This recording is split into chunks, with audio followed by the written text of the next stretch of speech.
Good morning, good afternoon, and good evening, everyone, and welcome. My name is Colin Mahan, and I'm a program manager at the NASDAQ Entrepreneurial Center.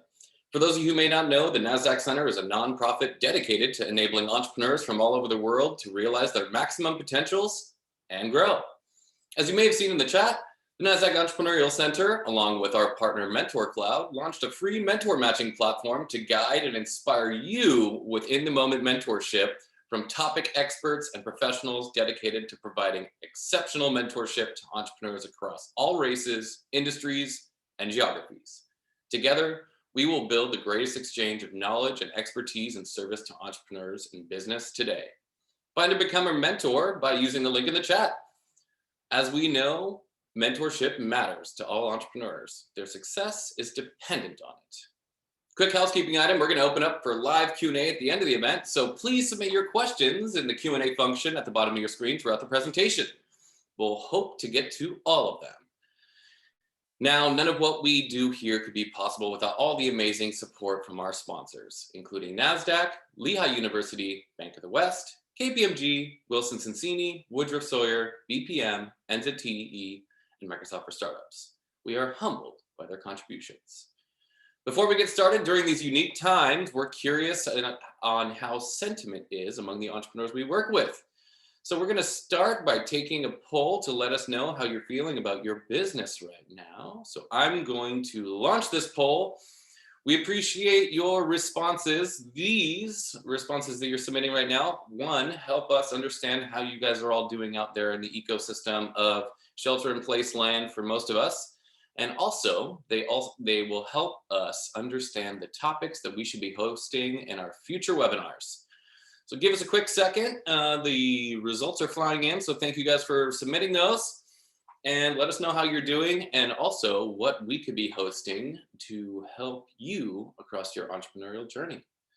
All right, looks like we've got a decent amount. I'm going to give this another 2 seconds or so. And I'm going to end this poll and share the results. So thank you guys for sharing. We have a minor poll glitch, which is fine. It's not letting me share the results. End poll. Well, the system's not letting me share the results, so we're just going to do this in real time. At 59% is optimism. And at 41% in the top of what's keeping you up at night. Oh, there we go. Thank you, Isis. We're going to share those results. At the top of the key is finance, which we are going to hopefully cover how you can unpack those finance challenges in our conversation today. Without any further delay, Please join me in giving a warm welcome in the chat to our special guest, Suneel Gupta. He's the author of Backable and the co-founder of Rise. Suneel, welcome. Hey, Colin. Hey, everybody. Happy to have you today. We're going to dive right in to some of the takeaways from your book, but I'd like to start with your journey, because it's a truly unique one, with some amazing learnings for our founders. Can you speak a little bit about what drove you to entrepreneurship, and also how'd you get to where you are today?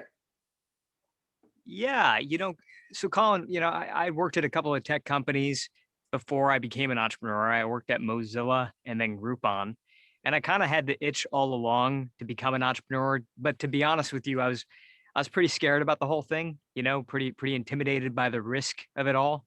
But when I was at Groupon, I started to collect my ideas into a spreadsheet, and I had been at the company from early stage. This was pre-Series A through becoming a public company, and I remember leaving with this spreadsheet of ideas, and unsurprisingly, because I had spent close to 4 years in e-commerce, most of them were e-commerce related.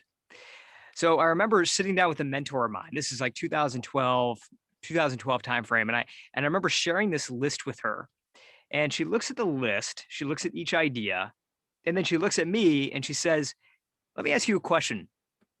Which of these ideas makes you come alive?" And I look back at the list and I realize none of them actually do. None of them really made me come alive. I was intellectually interested in them. I'd spent time in e-commerce and they were all sort of e-commerce related. So I kind of got them and I thought, all right, these would be pretty good for the market. But I didn't feel sort of that emotional resonance. And the story that she shared with me that has always stuck with me is when Martin Luther King was, starting to consider taking over this burgeoning movement. He was very young. A lot of people don't realize that he was, when he gave his "I Have a Dream" speech, he was only 34 years old. So just an incredibly young leader. And he went to a mentor of his and he asked him, "Hey, should I really step into this leadership role? Because I think that, the world really needs this movement." And what his mentor, Howard Thurman, told him, which really stuck with me, is don't just ask what the world needs. Ask what makes you come alive. Because what the world needs is more people who have come alive. And so when I really kind of put that lens towards entrepreneurship, just rather than just like what's good for the market, but what really makes me come alive, I realized that was really healthcare. And that sort of took me down a path of becoming a healthcare entrepreneur. That's amazing and a great anecdote to move into your new book that just launched today. So congratulations on that. Thanks a lot. Thank you. What moved you to write Backable, and why now? Yeah, great question on the why now. I think that we've always known that creativity and persuasion are two different skills. Right? You could have a great idea, a brilliant idea. You could have a great vision. You could be a great candidate for a job and still be dismissed. I started to realize this when I was raising money for my company. I was getting rejected by every investor that I ever pitched. And that sort of got me interested in this idea of like, what is it about certain people? What I refer to as backable people. What is it about certain people that allows them to go inside a room and really sort of mesmerize us? What is it about them that allows them to, have us rally around their ideas? Even people who are not necessarily the most qualified or the obvious choice, we really want to take a chance on them. We want to bet on them. And I wanted to understand, like, what is that quality? What is that it quality? And can it be learned?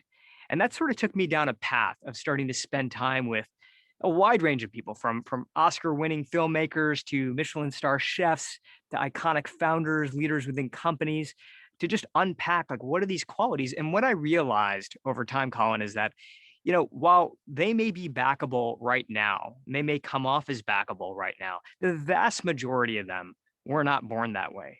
If you sort of rewind the tape and you go back to the early stages of their journey, they went through the same setbacks and rejections, but they learned and sort of adopted a set of qualities along the way. And surprising to me, a lot of these qualities were actually not that hard to put into practice. So as I started to kind of use them for my own pitching, I started to write them down, and the result of it really formed this book. That's amazing. And on the cover of the book, you talk about the surprising truth. What's an example of something that really surprised you while doing research for the book? Sure. One of the things I really assumed that I was going to find amongst backable people is I assumed that they were going to have a certain style of communication. They were going to speak with strong eye contact, have great hand gestures, use great pacing. But I actually found that to not be the case at all. I mean, sure, you did have some that were sort of Dale Carnegie-esque, Toastmasters-esque, but you also had a lot of backable people out there that were more shy, introverted, quiet. There really wasn't a pattern when it came to communication style. And if you want an example of that, by the way, just go look up the number one most popular TED Talk of all time right now. And what you'll find is a guy named Sir Ken Robinson who gives this amazing talk on education. It's got over 65 million views. But what you might be surprised about is that it's not a very TED-like presentation. In fact, he's sort of got a hand in his pocket. He's got a bit of a slouch. He kind of meanders on and off script, but you believe every word he says. It really is a fascinating, brilliant talk. The point is that it's not charisma that makes someone convincing, it's conviction. Backable people take the time to convince themselves first, and then they let that conviction shine through whatever style it is that feels most natural to them. I love that. And, it's not charisma, it's conviction is a great thing for our founders out there who are, dealing with a more lonely journey than they usually have been these days, right? Before, Absolutely. before we get into your techniques, this book appears to be extremely valuable for entrepreneurs who are joining us today, but also who else can it be applicable to? Yeah, when I started thinking about the idea of backable, right, it seems like something that would be sort of reserved for celebrities and CEOs, but I think we can all use a little bit of that equality right now. I mean, I think you know over 10 million people lost their jobs last year alone. It's for the people who are trying to get their way back into the workforce. It's for the factory worker who's looking for to step into a leadership role, the mother of three who wants to reinvent herself. I mean, there's just been so many people who have been able to, I think, benefit from what's inside this book. One of the things I think about is this idea, one of the ideas in the book that we call finding and sharing an earned secret. So how do you really stand out inside a room? Well, one of the things that we found when we were talking to backable people, I remember being in the waiting room of a guy named Brian Grazer, who's a Hollywood producer, but he also invests in tech and he runs large companies. And I'm sitting in his waiting room, and there are all these people that are there with me, ready to pitch him on their ideas. And you could just tell the anxiety inside the room was pretty high. You ran this poll earlier about sort of what's keeping you up at night. I'm sure finances were keeping a lot of these folks up at night as well. So when I went back to see Brian, when I finally went back to the conference room, I said to him, "Look, you have all these people out there that are getting ready to pitch you. If I could go out there right now and give them one piece of advice, what would that be?" And he thinks about it for a moment and he says, "Give me something that I can't easily find on Google. Share with me an insight that isn't easily Googleable." And that became a pattern that I started to notice amongst backers, which is like great ideas and great meetings, great interviews usually are based on a great insight. They're usually based on an insight that you bring with you into the room. So you were asking about how that's useful for entrepreneurship. It's useful for entrepreneurship because I think great pitches, great companies tend to be built on these great insights. And we can find plenty of examples of that, but we can also find examples of that outside of entrepreneurship. So, there was a woman not too long ago, a few weeks ago, who was talking about interviewing at a social media company. And she really wanted the role. She's a mom, so she's re-entering the workforce. And the problem was that she did not use the service. She did not use the app. It's very much a Gen Z sort of focused company. And she hadn't used it before, but now she's applying for this role. But she does something extremely clever, which is that she went out and talked to every single one of her daughter's friends. She interviewed every single one of them. She asked them what they liked about the service, what do they wish was different. And then she actually had them send her screenshots of their experience, like these moments that they really enjoyed or that they wish they were different. So then she goes to this interview, which is completely over Zoom, and she holds up her phone and she starts taking this hiring manager through these screenshots on her phone. And this hiring manager is so blown away by the experience that not only does she get the job, but right in the middle of the interview, he brings in one of the UX designers from his team so that he could actually come in and like actually see some of these insights that she's collected. So talking to customers, test driving the product, going one step beyond to find an earned secret. These are things that I think anybody can do, whether you're an entrepreneur or not, to stand out inside a room. And hopefully become backable, right? That's right. In the book, you write that most exceptional people aren't just brilliant, they're backable. And in the book, you discuss the 4 C's for this. Can you run us through those real quick? Yeah, one of the things that surprised me about backable people was just the amount of practice that they tend to go through before getting inside a room. And I know that might sound a little bit obvious, or might sound a little too normal, but the reality is that we tend to see people who come off as very polished, and we think to ourselves, well, that must be just a naturally charismatic person. But in the vast majority of the cases, what I found is that that was the product of lots and lots of sloppy practice. What I call in the book exhibition matches that don't look nearly as good as sort of the final result. Backable people play lots and lots of exhibition matches. In fact, the first time I started talking to someone about exhibition matches, it was a jazz musician who's also this fantastic speaker, and he's an entrepreneur. And I asked him, how many exhibition matches, how many practice rounds does he play before he gets inside a room to give a presentation for a new idea? And he said 21 times, 21 times, which I thought was kind of overkill. Right. And I went and talked to a bunch of different people about this. And when I shared with all sorts of backable people the number 21, no one batted an eye. So what I decided to do was put that into practice myself. I started to practice 21 times before getting into a room to share anything new, or before an interview or pitching an investor. And what I thought was going to happen was that it was actually going to make me less natural. I thought practicing anything that much and being just that practiced was going to make you sound a little bit robotic, a little bit too mechanical. But I found the exact opposite to be the case.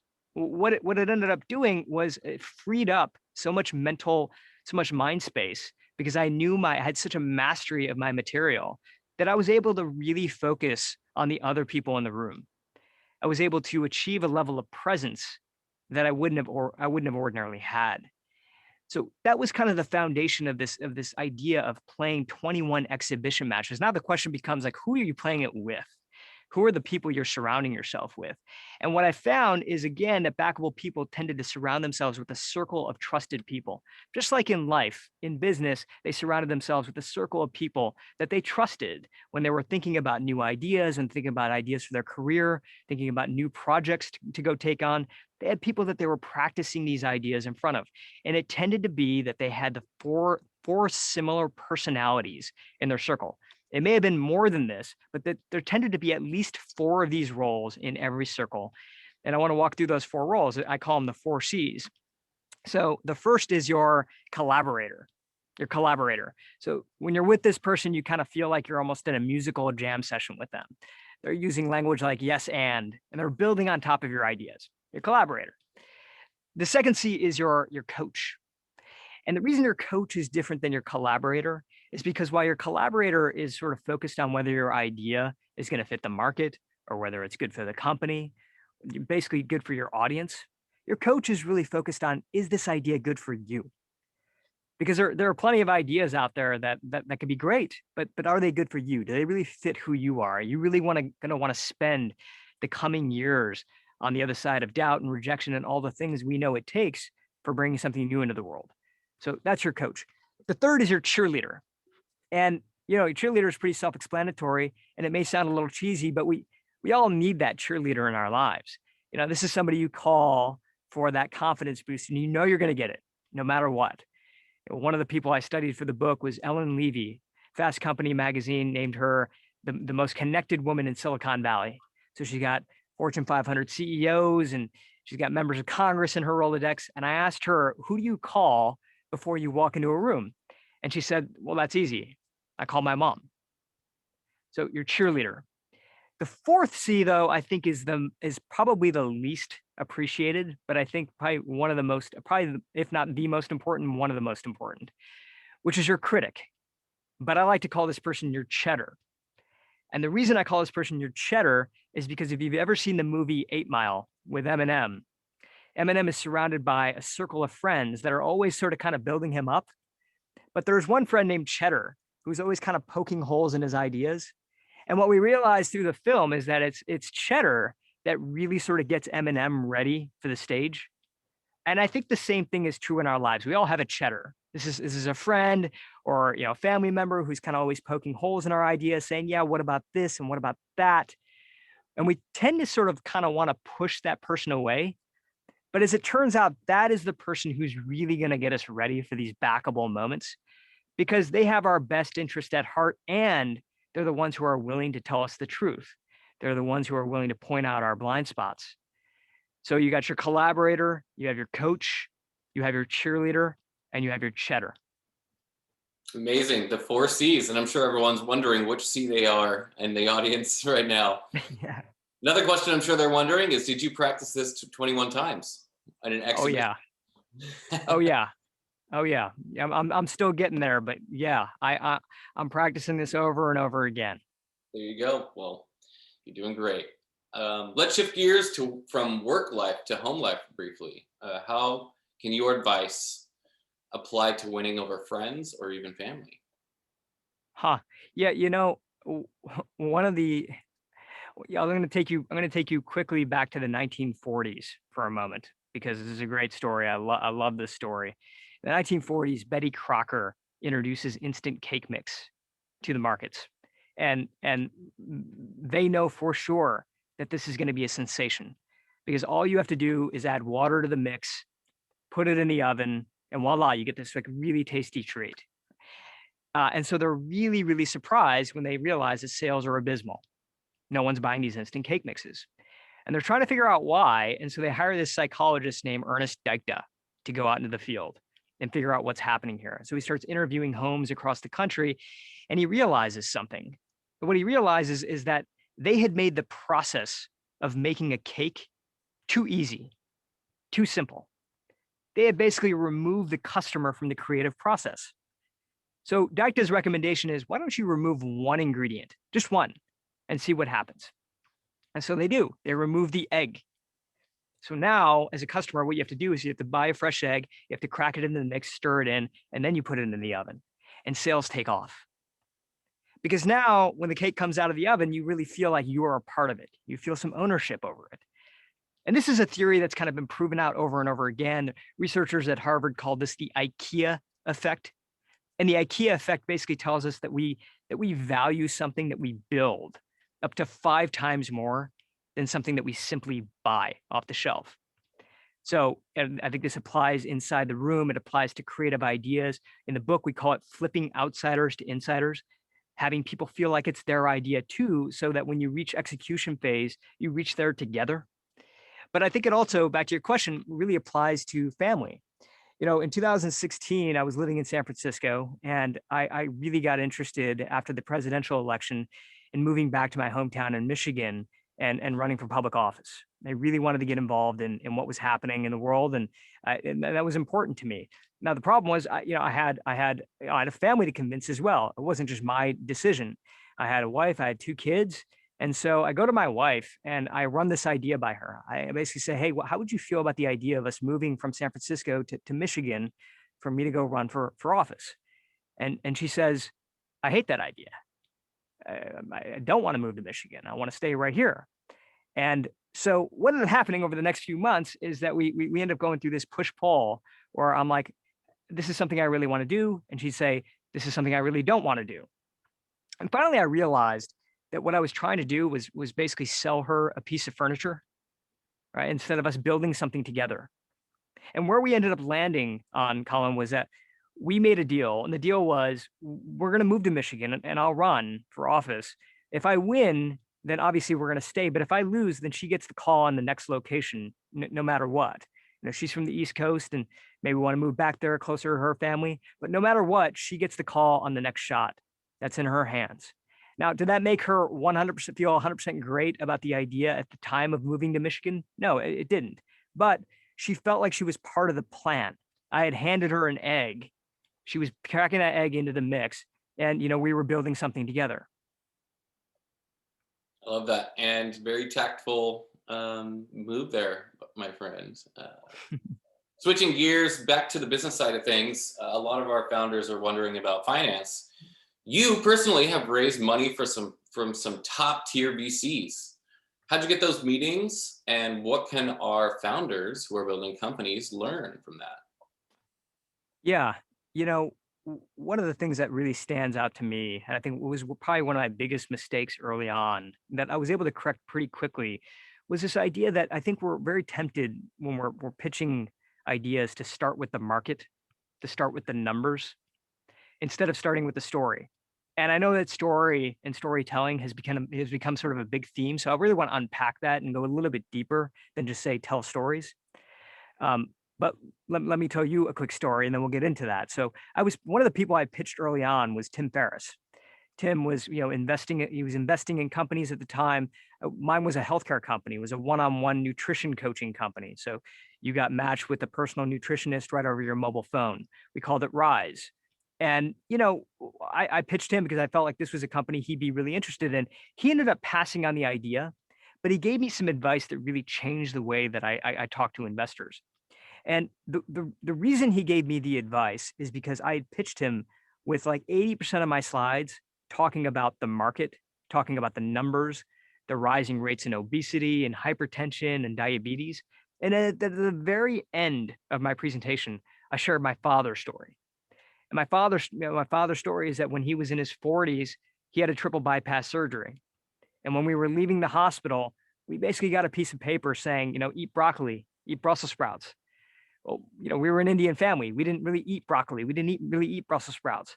So we kind of had to figure out how to customize our lifestyle. And once we did, we were able to sort of turn his health around. And I wanted to bring that type of care to more people who needed it. And he was like, look, why save that story to the very end? Bring it up to the beginning. Right. And the story that he gave me was that when he was pitching the 4 Hour Work Week, the book, he was turned down by 25 publishers in a row. 25. And he finally got the piece of advice to why don't, instead of trying to write a book for the masses, why don't you rewrite this book with just one friend in mind? And so he did. And when he did, the writing just became so much more sharp. The storytelling just became so much clearer that it became a much more compelling book, and publishers ate it up, and eventually so did readers. And so when I flip that story and I talk about my father's story up front, I really get them invested in a central character, one person. Then I talk about the numbers. The pitch completely changed. I could see people leaning in a way that they never had before.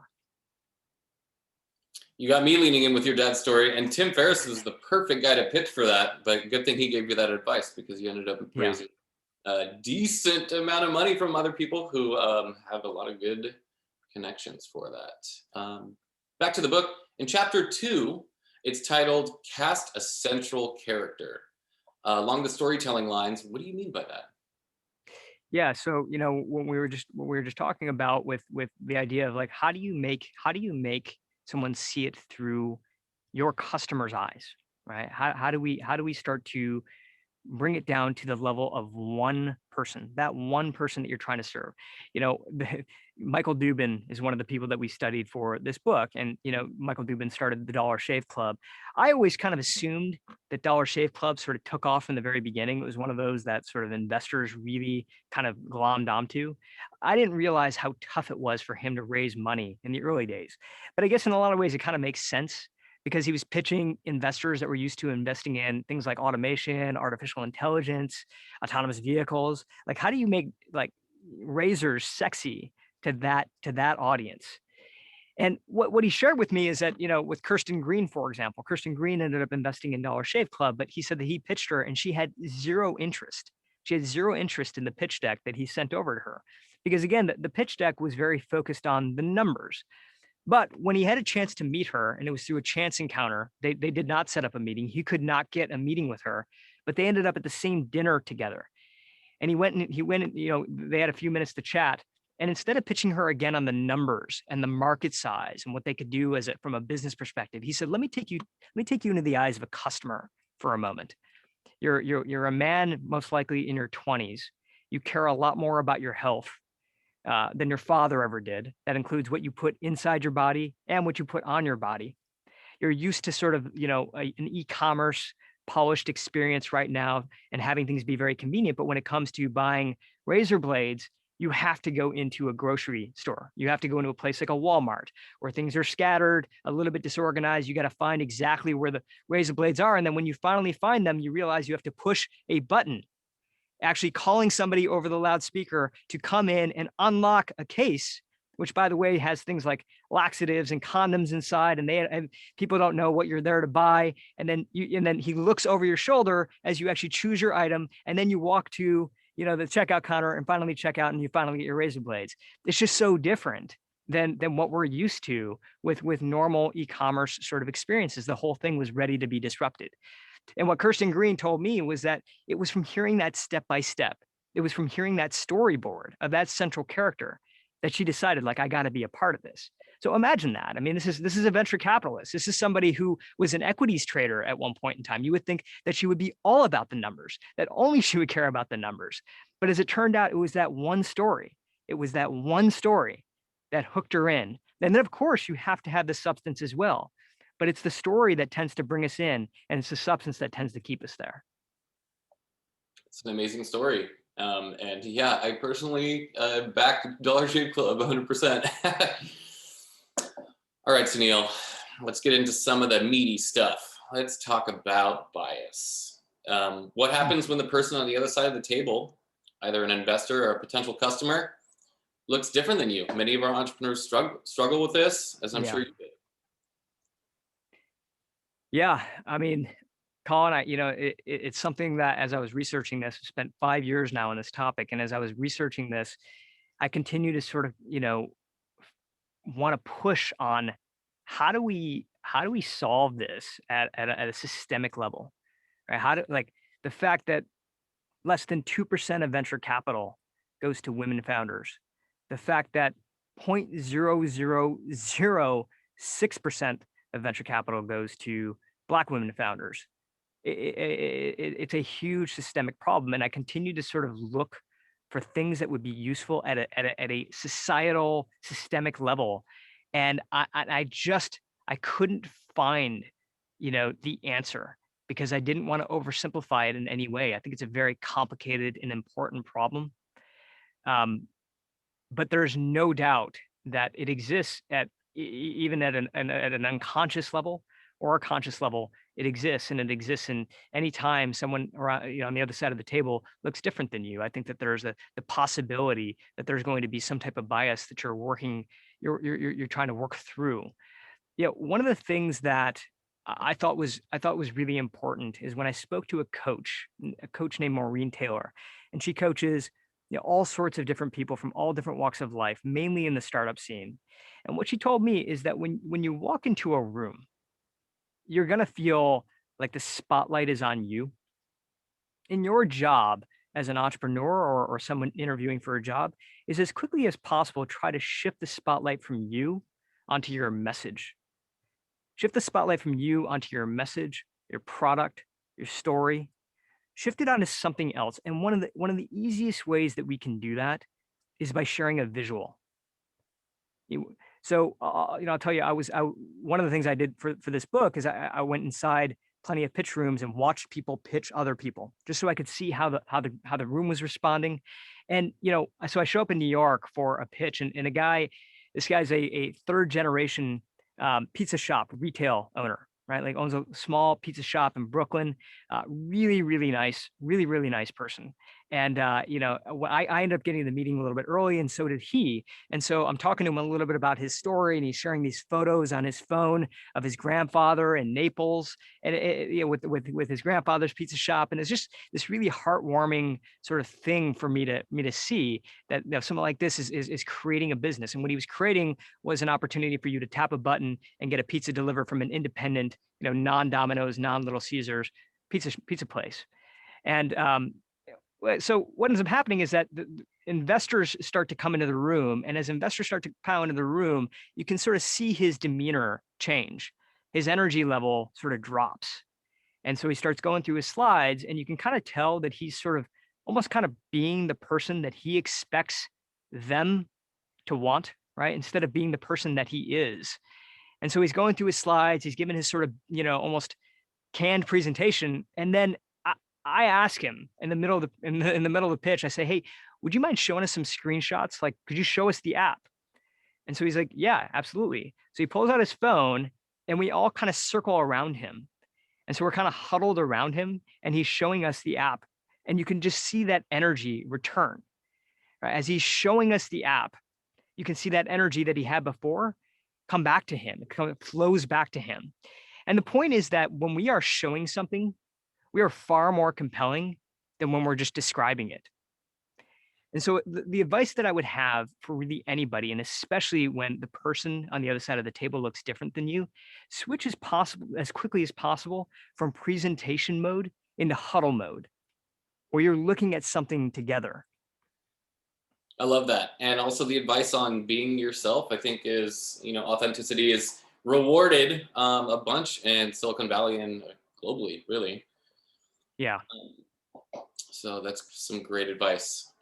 Switching gears, mentorship's at the core of our mission here at the center. You mentioned a little bit about your mentor in the early days, but can you talk about a different mentor who influenced you to help you to get to where you are? Yeah, I mean, I feel like I feel like I had so many. I mean, I think one person that comes to mind right now is a guy named John Lilly, and John Lilly was early on at Mozilla, ended up climbing through the ranks, became chief operating officer, and then while I was there, he was chief executive officer, CEO of Mozilla. And just I think the reason that John was really important for me is because he really pushed on me.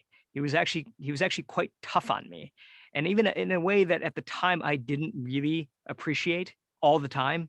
I remember coming home at the end of the day being like, gosh, I mean, this is really hard. Like, and I feel like he's kind of riding me. And sometimes I felt like it was like for no reason, but there always was a purpose to it. And one of the things that John told me, and I remember I was a product manager at Mozilla, and I just shipped my first product, and it was a product called Personas, which would let you sort of, and it's now called themes. So it allows you to sort of skin your browser, make it look the way you want it to look. And I sort of launched this product, and I remember sort of being really happy and like celebratory about it, as if like mission accomplished. And I remember we had our one-on-one just like the day after it launched, and I was like, "Well, we're good. We're out into the wild." And he's like, "Look, the work has just begun. Like the launch is not the end. The launch is just the beginning." And that is something that has stuck with me ever since. Like I always treat launches as just the beginning. I mean, today this book launches, and I'm it's out into the wild. Like this is the first day that people can go buy it and download it on their Kindle and listen to it.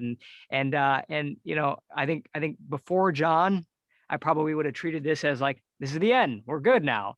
And now I just know that this is the very beginning. That's awesome. So John was your critic or cheddar in many He ways. definitely was. He definitely was. And I think people can play more than one role, because I think John was my coach as well. I get that question a lot, which is like, could one person be more than one C? And the answer is absolutely yes. But the thing that I've learned is try to be clear with people about what it is you're looking for. So for example, if you're about to go into a big meeting, like the meeting is starting in 5 minutes, you probably don't need a cheddar at that point, right? And so if you're calling somebody who could be a cheddar, just say, look, at this moment, I don't need critical feedback. What I actually need is a confidence boost. And I think that, it's remarkable sometimes how similar being backable or trying to become backable is similar to trying to develop a great relationship with a partner or a spouse. It's just being clear about what it is you need sometimes rather than expecting them to be a mind reader is something that applies to really both things. Great advice. Speaking of networks, many of our founders don't have huge networks, and especially right now, networking is harder than ever during the pandemic. So, what's your recommendation on outside of the pandemic and also inside? How do you expand your network Hmm. to get more coaches, more critics, more cheerleaders? Yeah. I think one of the most fascinating conversations that I had throughout the course of this book was with the head of the MacArthur Foundation, which runs the Genius Grant. And the Genius Grant is awarded to, just some really remarkable people. I mean, like, Lin-Manuel Miranda, the creator of Hamilton, is one of the recipients of this Genius Grant. And so, it's very difficult to get. And I was asking him, like, what goes into choosing who these geniuses are? And one of the things he told me that was very surprising is that if you are already on a clear path to success, clear you're going to succeed, that might actually make you a weaker candidate for receiving this grant. Why? He says, because what we don't want to do is we don't want to take somebody who's already on a clear path to success and make that success more inevitable. What we want to do is we want to be able to have some influence and really sort of, be able to help people who may not otherwise be able to get there, help them break some boundaries and know that we really made a difference. And he was speaking about that at a foundation level, but what he said is like, I think that that's really just a human thing, right? I mean, as humans, as human beings, we want to know that we made a difference. So one of the things that I come back to over and over again is the difference between the story of me and the story of us. The story of me is sort of walking in a room talking about my resume, about my idea, about my vision. But the story of us is how the story of me, who I am, and the story of you, who you are, really fit together to create this story of us. I think that's true for anything. That's true for applying for a job. It's true for getting funding. And it's certainly true for mentorship. Like how do our two stories fit together? And that means doing a little bit, I think means doing research, means understanding who that person is. What kinds of talks have they given? What do they care about? And what are the problems they're trying to solve? And what are the problems you're trying to solve? How do those two things sort of come together to create this story of us?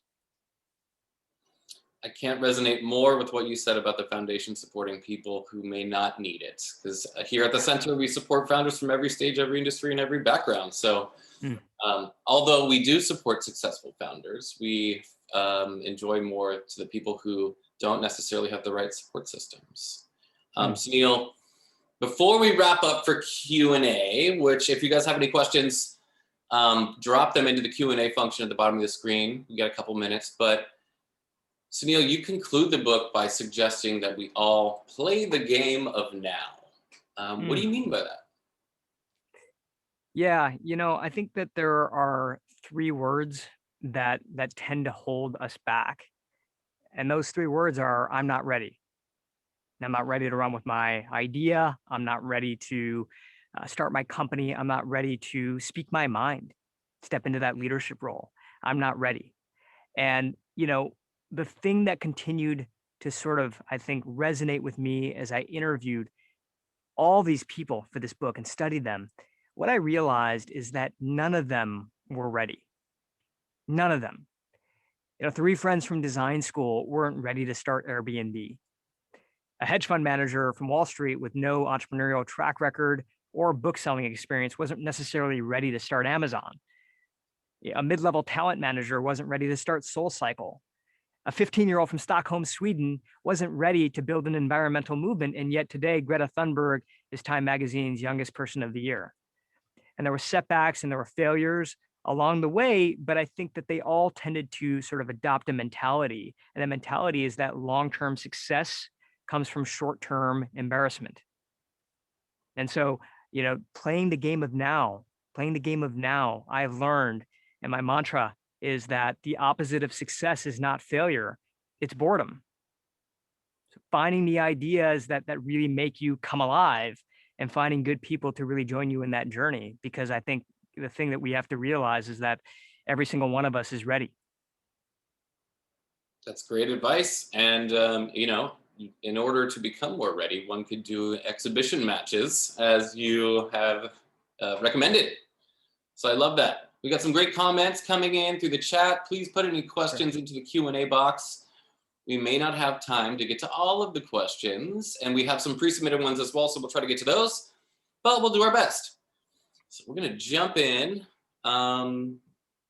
Let's see. Oh, people are shouting you out. It says, love the story advice, not just for pitching, for funding. So true. It's what people remember and talk about. So thank you, Mikhail, for that. We got a question from Geeta. It says, how did you find the investors for your projects? Not pitch them, but find them and approach them for an initial call. Yeah. Yeah. Well, one thing I'll tell you is that the vast majority of investors I reached out to, probably unsurprising to a lot of people on this call, didn't respond. But what I attempted to do is I'll tell you how I did it at first, and then I'll tell you how it actually worked. So at first, I just started reaching out to investors. I literally I read a lot of TechCrunch, and I would reach out to every investor that I could find, get their information. I would cold call, typically sending to, places like info@floodgate.com, right? Just however I could. And unsurprisingly, the majority of those were not responded to. Whenever I could, I would ask for an introduction. Right? I would ask if someone knew somebody, I would say, hey, would you mind passing this note along? Those had a higher response rate, but still not high. The highest response rate I tended to get was when I actually started to do my homework, which I'm hoping for the majority of people on this call is going to end up being sort of pedantic advice. You already know this, but unfortunately I didn't. I would literally send sort of the same pitch to all these different investors. Like, this is what I'm building. This is what I'm doing. Again, just telling the story of me. What I started doing is I started to do a lot of research on who was in their portfolio and how does some of their past investment decisions really relate to what I'm asking them to take a bet on right now, right? And that doesn't necessarily mean they had to have invested in nutrition before. I was building a nutrition coaching company, but some of the same sort of dynamics, some of the same marketplace dynamics that I was bringing into question. I wanted to sort of show them that there was some precedent for what they had made decisions on before. And that's one of the things that I have learned is that it's always helpful if you can sort of anchor in to some of the successful decisions or perceived successful decisions that someone has made before and be able to relate what you're doing to one of those past decisions. So, you invested in this marketplace and that marketplace seems to be doing well. It has the same sort of two-sidedness that our marketplace has. We're doing it for a different area, but we think you might be interested because you invested in that and clearly you know what you're doing. And then you're telling the story of us as well, which is like, look, there are a couple of things here that we don't quite have figured out, but you clearly have expertise here and we'd love to work on this with you. That's great advice. Another question from Philly S. Welcome back, Philly. When you were pitching to Ferris, what key parts of storytelling do you wish you focused more on? I wish that I had really gone deep on the struggle of my father's story.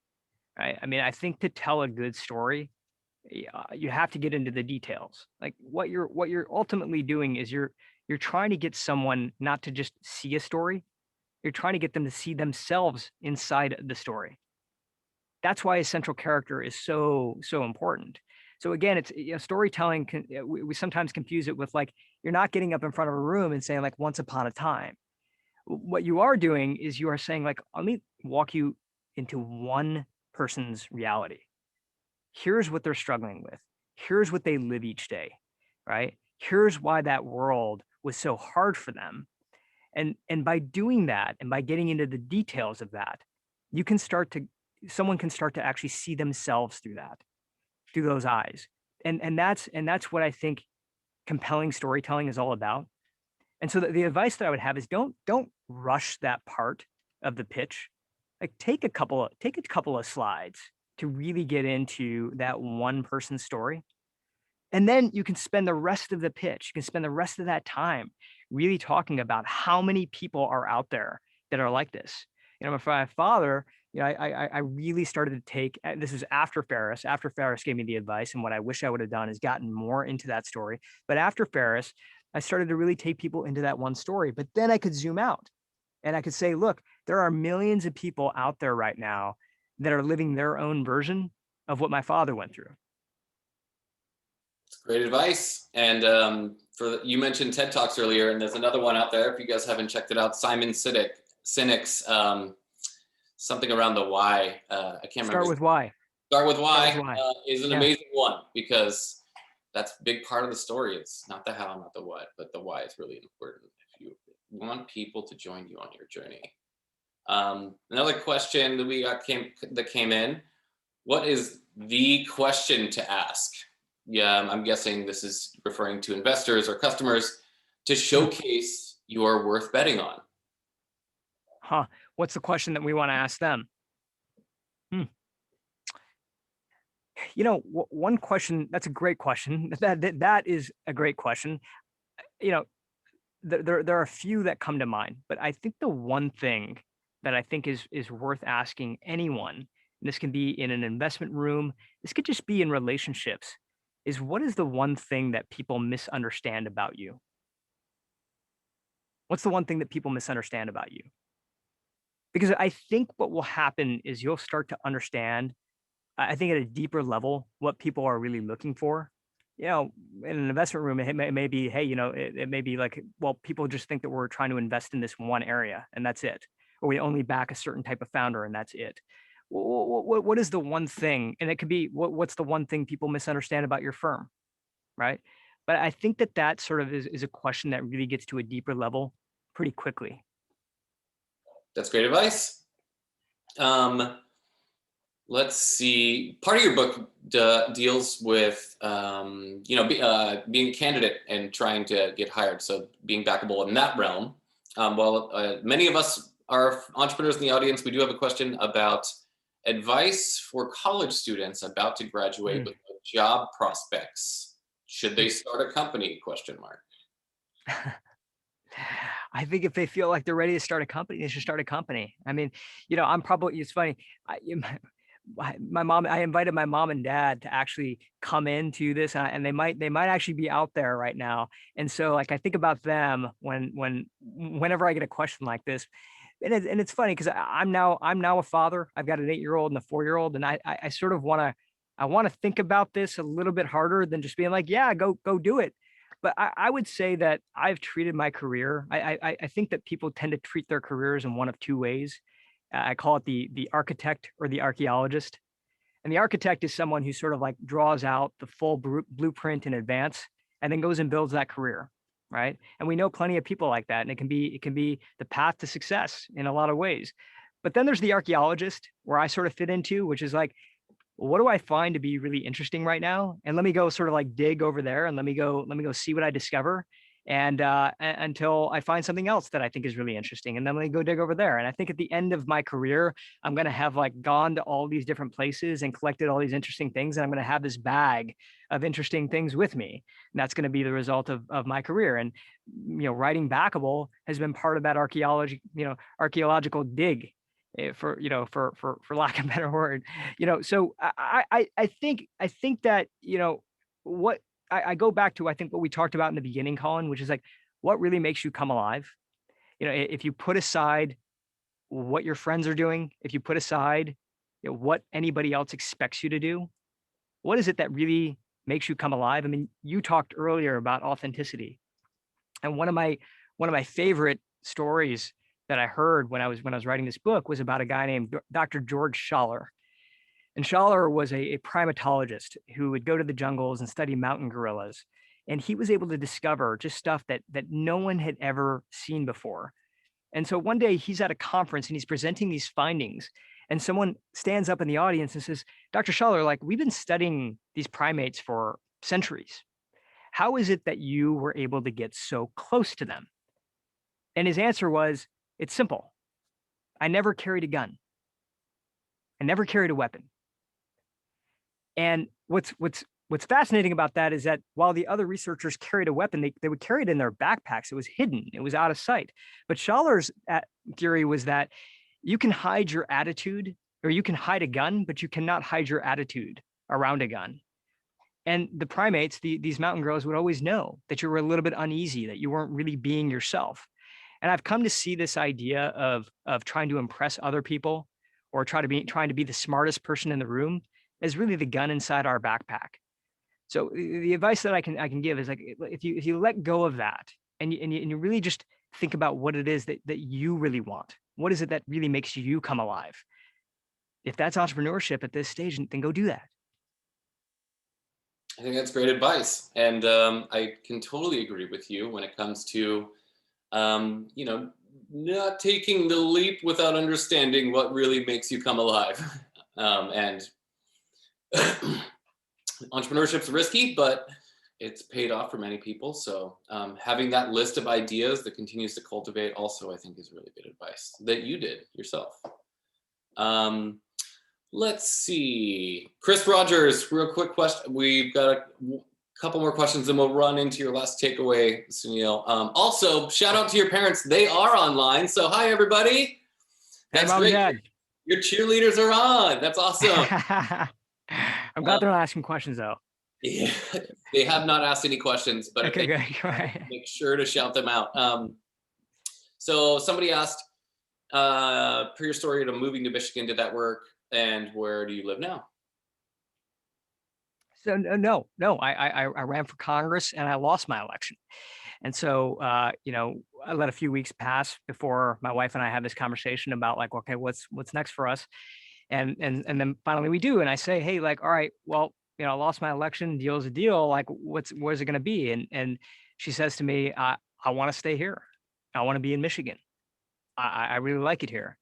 You know, so we currently live right outside of Detroit. We love it. I mean, it's an amazing community. We spent close to 10 years in San Francisco and loved it out there as well. But you know, one of the things that's amazing is just being part of a scene that is really growing. I think an entrepreneurial kind of ecosystem that really is growing.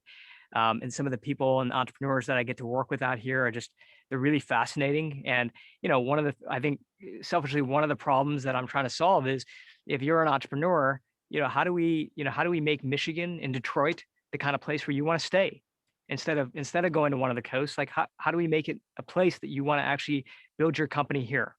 And so that's something I think a lot about right now.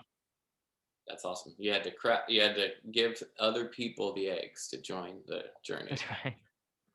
All right. Well, Suneel, thank you so much. We're gonna jump. We don't have time for all the questions. What's the best way for people to reach out to you? Follow you on Twitter, LinkedIn. If they have any follow-up I think. Yeah, I mean, yeah. So you can post all that. You know, it's at Suneel on Twitter, at Suneel Gupta on Instagram. You can follow me on LinkedIn as well. I'd love to connect with you. You can go to backable.com, which is you'll find more information about the book and you'll find the social handles. So it's backable.com. Check out the book if you want. I think it takes I think a lot of the theory that we talked about today and really breaks it into like techniques, really specific techniques. But you know, we're here to talk about entrepreneurship, and I want to just sort of talk about how the story of Rise sort of ended, which is that we ended up selling the company to a company called One Medical, and you know, when I signed the paperwork for that acquisition, I think my shareholders were pretty happy, and I think my team was pretty happy. But I had to be honest, I signed that paperwork with mixed feelings because it was one of those moments where I felt like, gosh, I wish in some ways we would have kept going and we could have been more. And I think it's one of those feelings that I think a lot of entrepreneurs can have is, gosh, I think we could be bigger than what we are right now, or be more impactful than where we are right now. But a few months later, I ended up attending a healthcare conference. And there was another founder who was up on stage speaking. Now, he didn't know that I was in the audience, but he was talking about his new mental health care startup, which was just blowing up. It was doing really, really well. And so he's up on stage speaking about it. And we get to Q&A. And someone asks him, like, how did you get inspired to start this company? And he thinks about it for a couple of moments. And he says, you know, one of the companies that inspired me was a company called Rise, my company. Now, again, he didn't know that I was in the audience. But I think it just goes to show, you know, with the students that I teach right now, with the people I coach, and I always ask, what are you looking for in life? And I think the thing that I always continue to hear over and over again is impact. I want to have impact. I want to know that I made an impact. Well, sometimes that impact doesn't necessarily come directly from our ideas, but they come indirectly from our ideas. Even when we put ourselves out there and we don't reach our intended destination, we still touch and teach people along the way. So thanks so much for having me. Amazing. Thank you so much. I definitely back you, and I hope our audience will back you by checking out the book and learning more and reaching out if they have any other questions. Suneel, thank you so much for taking the time to speak with our community and share your insights and your new book. Congratulations on the new book launch. And Thanks, for Colin. everyone in our audience, thanks for joining us today. We've got a couple great events similar to Backable themes coming up. So this Thursday, we've got a Founders Leadership Series with Arlen Hamilton, the founder of Backstage Capital. So don't miss out on that one. And then on Tuesday, March 9th, we've got Making Conversation, Meaningful Communications with Fred Dust. So don't miss out on those. Suneel, thank you so much. And your parents for joining us today. And we look forward to seeing all of you online soon. Thanks again. Thanks, everybody.